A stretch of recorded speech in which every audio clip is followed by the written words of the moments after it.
ToonGrin.com.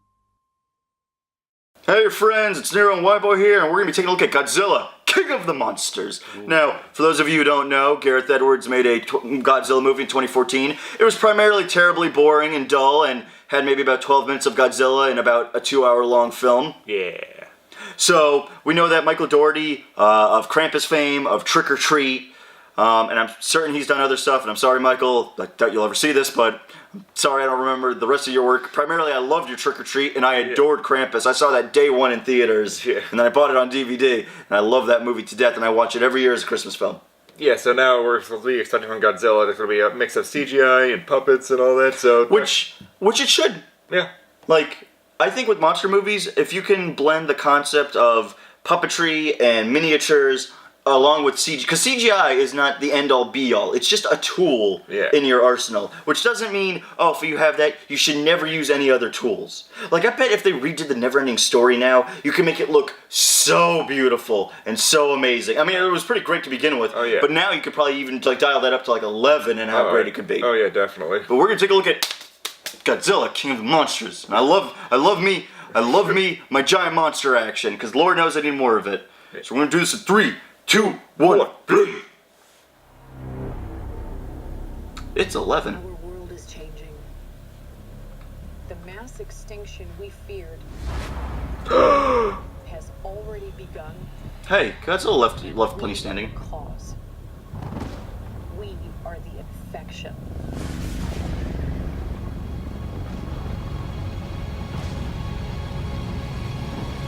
She's going to the upside down like in Stranger Things.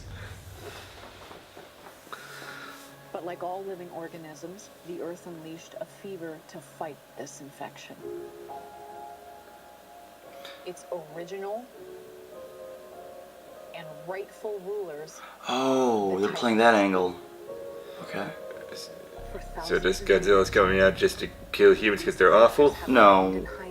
She's gonna be like an extremist who thinks that the monsters are the rightful inhabitants. Like that's King Ghidorah. He's a 3-headed dragon. Okay. Our planet will perish, and so will we. And they will rightfully take their place. They are the only guarantee that life... Mothra! That's her as a caterpillar. There's the king. So King Ghidorah, Mothra, and Godzilla. Oh, Rodan's gonna be in here too, the pterodactyl. Yeah! Oh, there she is! Oh, they're playing more the mystical angle. Mothra is mystical, she's a god. Yeah. There's Rodan. No. I know what I mean, because a lot of these movies are just like, oh, they're so big, they're scary and all that, but it's playing all mystical. Ooh. The lightning, that's King Ghidorah.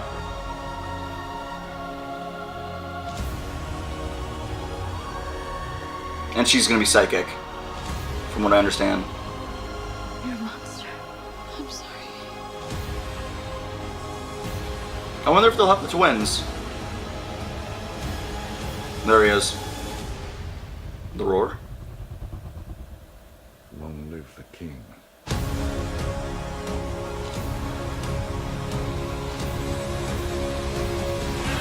There it is.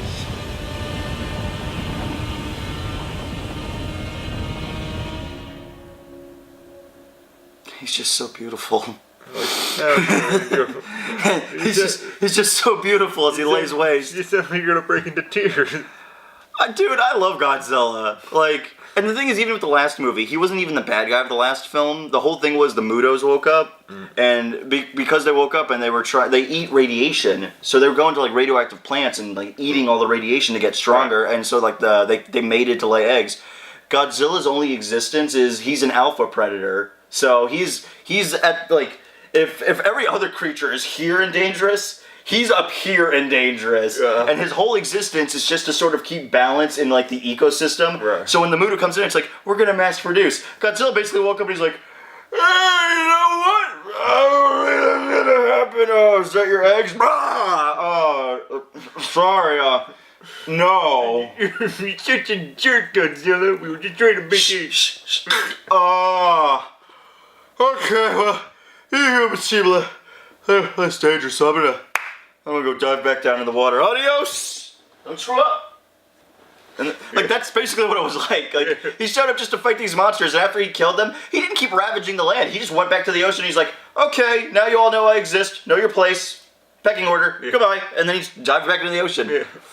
I'm so excited to see Mothra because she's actually a good one. Yeah. She's depending on which freaking movie, because the canon is all over the place. Yeah. Some versions, she is actually the physical embodiment of peace and love. Okay. And she's some kind of god that if she dies, she actually, like a phoenix, she reincarnates and comes back. Okay. And then her counterpart is a creature called Batra, which is like a demonic version of a butterfly. Right. And he's the god of destruction. Okay. Which would be so fucking cool to Yeah, see. you get to see if they're going to play the god angle here. Well, they look like they're gonna play her as the good one. Like she's the nice, and she usually is. I don't think they've ever really made Mothra evil. Like I mean, they're monsters. It's kind of hard to gauge alignment. Yeah. But King Ghidorah is just flat out an antagonist. Like he just shows up and it's like, "Hey everybody," and then like Stray Edge like, "Hey everybody." Dora, you're such a jerk. It's a living. And dude, even if this trailer sucked, I still would have been like, man, I'm gonna go see it. It's got Godzilla's name on it. That was a pretty well cut trailer. I really enjoyed it as well. It's funny because they're playing up something that actually came from. Do you remember the 1998 film? Yeah, a little bit, yeah. Okay, when they made the 1998 Godzilla movie and it sucked, Jeff Kline came in and he goes, let's make a good cartoon version of that crappy movie. So he made a really good cartoon that lasted for like 40 episodes and then got canceled. Yeah. In the new cartoon he did for that one, he actually created villains where it was actually activists who were like, hey man, leave the giant monsters alone. They deserve to be here more than we do. And it's one of those weird activists where you're like, dude, they show up and they decimate cities. Like, they cause a mass extinction event just by existing. Yeah. Hey, man, they deserve to be here more than we do. Human side. It's like, shut the hell up. What's wrong with you? Are you crazy? And, like, that's exactly how it looks like they're going to play it, is that there's going to be this extremist who's like, you don't get it, man. Like, these are supposed to be here. Because they existed before us. Yeah, but like... Did they all just got frozen away and all that? Well, we know that Godzilla went and took a nap. Yeah. I don't know how they're going to handle King Ghidorah in this. My understanding of King Ghidorah last time was aliens traveled back in time, had these cute little... monsters. They were no joke. They looked like these cute little kawaii desu like plush creatures, and they called like Dorats. And they put them on an island, and they're like, "Here you go, cute little Dorats." And then when the island got tested for radiation, instead of Godzilla being made, the three creatures fused together and turned into King Ghidorah. And that's the other idea is that King Ghidorah just came from space. Right. Like there's an alien planet who's like, we have a monster. Blah. And they. There you go. And a three-headed dragon came down. My understanding of Mothra is she's a god. That's it. Like, she's a god. She's a god, and she's benevolent. She lives on Infant Island, and she's worshipped by the natives, who look at her as a great protector. And she lives on her island, and she takes care of her people. But occasionally, some monster shows up and is a total jerkwad, and then she has to be like, oh, okay, I'm gonna straighten up my antenna, got my wings, now I'm gonna flute, I'm off. And like sadly, because Mothra's much weaker than the other ones, she kind of always gets. Where's the good one? Who is the weakest? Like in Final Wars, she fights Gigan, and Gigan lights her on fire, so she just turns around and goes, oh yeah, and she just freaking kamikazes into Gigan, and you're like, oh Jesus. I may be good, but I ain't going down that easily, And Rodan is just a cool pterodactyl. Like that's really it. Like Rodan doesn't really have a character other than sometimes he's Godzilla's buddy. That's it. Like sometimes it's like his pal. Yeah. So like there is one movie where they essentially play catch together, where they're like throwing a rock back and forth and hitting it back and forth, and it's like really cute and funny. Yeah. I'll go see this. I really hope there is a more monster ratio. I understand the monsters can't be the primary factor because Hollywood likes to think, oh, you need the human element, otherwise the movie doesn't work. I say that's bullcrap. I say the reason why a lot of us see kaiju movies like this or something like it is we see it for the monsters. We don't see it for the human factor. Yeah.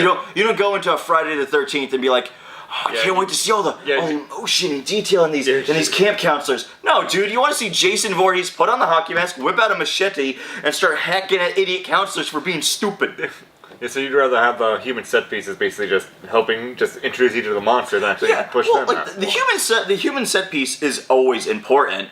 like the thing I had with Gareth Edwards' last movie was, instead of compensating for the fact that a regular Godzilla film was roughly like maybe an hour and 30, maybe an hour and 40, with like maybe 20 minutes to Godzilla, the wait to get to him didn't feel that bad. Yeah. But the new one was, I think, like 2 hours and 30 minutes, Yeah. and it only had 12 minutes of Godzilla. Yeah. And to me, that was like, well, this sucks because he's the headline character. He's the reason we all paid to be here. Like, it's his name on the card. Yeah. Not military guy.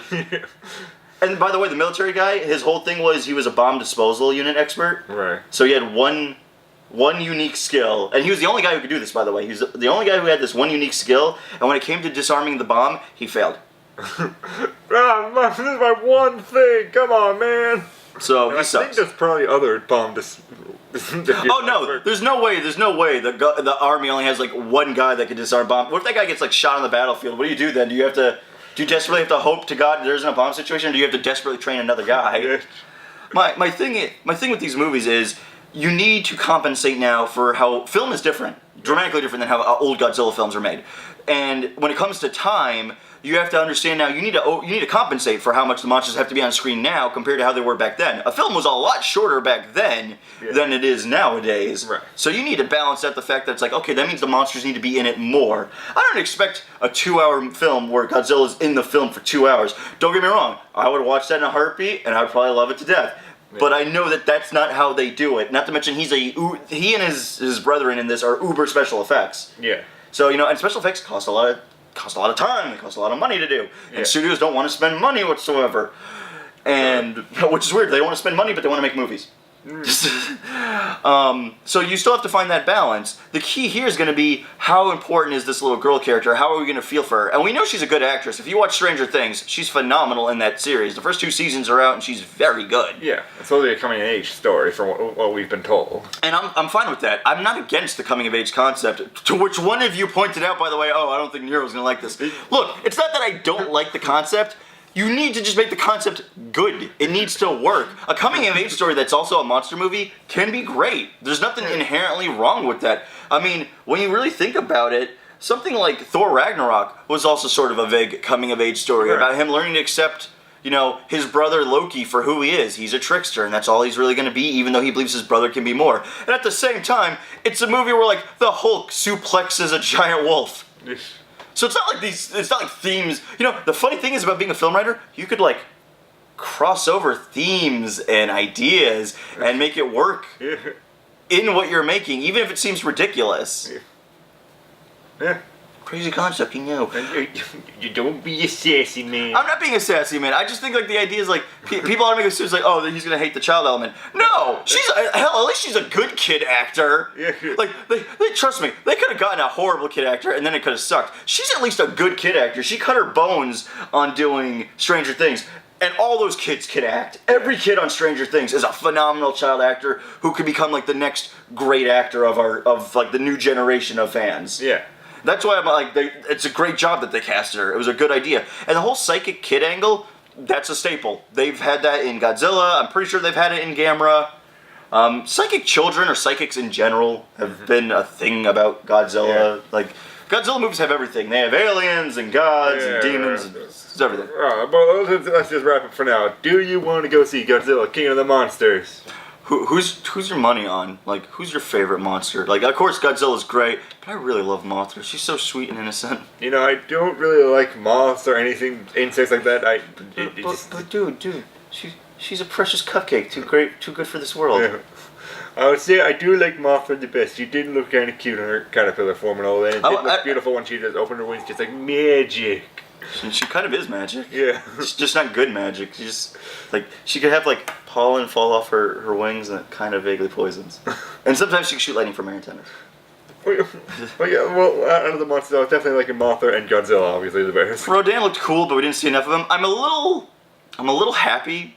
They're like, and here's a silhouette of King Ghidorah. We won't give you the whole thing, but like, That's what you're supposed to do. Like here are the 3 heads, and here are the wings. Isn't that beautiful? And it's like, yeah. That's how you tease people. Give me a tease. Don't be like the 2014 one where it's like, are you gonna tease me for Godzilla? Here he is. Oh.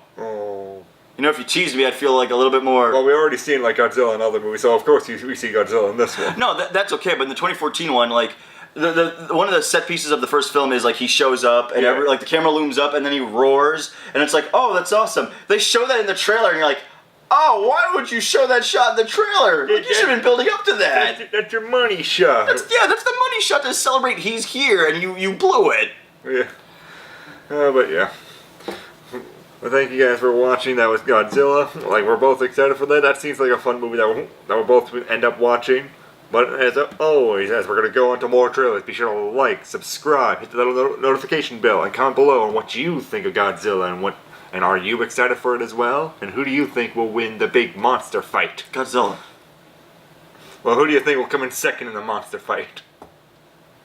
Whoever's on Godzilla's side. Like Godzilla would be like, hey guys, I got us to the championship, so thank you all for, being the parasites that you are and riding my coattails. Looking at you, Rodan. Come on. No, it's okay. It's okay, Ro. It's okay. I hate you, Godzilla. Quiet. Shut your beak. Shut your beak hole. Shut it. It's gonna be great. And then the year after this, I get to fight a giant monkey. And no joke, he's gonna actually go fight King Kong. That is cool.